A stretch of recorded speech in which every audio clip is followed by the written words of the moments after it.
Hello बच्चों। हमारा प्रश्न दिया हुआ है अभिक्रिया में HNO3 प्लस P4O10 अभिक्रिया करके 4HPO3 देता है और X देता है। तो उत्पाद X क्या होगा ये हमें बताना है। चार ऑप्शन है NO2 N2O5 N2O3 और H2O। इस चारों में से कोई एक सही उत्तर है, उसे हमने समझना है। इस प्रश्न की मुख्य अवधारणा की बात करें तो मुख्य अवधारणा में हमें समझना होगा HPO3 के बारे में। ठीक है, HPO3 तो ये क्या हो गया यहाँ पे। अगर देखोगे पहले साइड में तो HNO3 है, उस HNO3 से क्या हुआ है, HPO3 बना है, मतलब कि नाइट्रोजन को हटा के फॉस्फोरस आया है जिसका नाम होता है मेटाफॉस्फोरिक अम्ल। ठीक है, मेटाफॉस्फोरिक अम्ल बना है। अब यहाँ पे फाइंड करना है ये X क्या बनेगा। चलिए रिएक्शन करवाते हैं। HNO3 plus P4O10।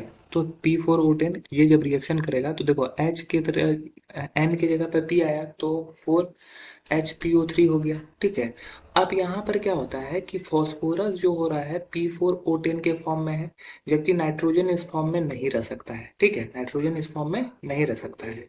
तो हम लोग अगर ध्यान से देखेंगे तो बदलाव कहाँ कहाँ आया। हमारे पास नाइट्रोजन के 4 अणु हैं और ऑक्सीजन के हमारे पास 10 अणु हैं। बदलाव यही आया है, फॉस्फोरस को हटा के नाइट्रोजन किया गया है। तो हमारे पास नाइट्रोजन के 4 परमाणु हैं और ऑक्सीजन के 10 परमाणु हैं। चूंकि फॉस्फोरस क्या है, P4 के फॉर्म में रहता है, लेकिन नाइट्रोजन जो होता है डायटोमिक होता है, नाइट्रोजन 2 के फॉर्म में ही रह सकता है।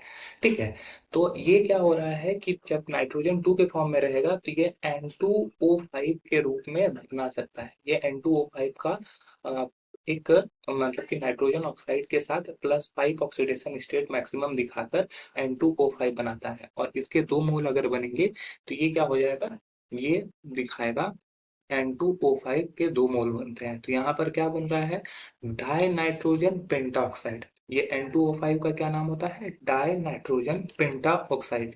यहाँ पर अगर नाइट्रोजन की ऑक्सीडेशन स्टेट दिखा लेंगे तो +5 निकलेगा, जो कि नाइट्रोजन का मैक्सिमम ऑक्सीडेशन स्टेट होता है। तो डाई नाइट्रोजन पेंटा ऑक्साइड। ठीक है, डाई नाइट्रोजन पेंटा ऑक्साइड। तो ये बनता है, तो हमारा ऑप्शन बी जो होगा वो हमारा सही उत्तर हो जाएगा।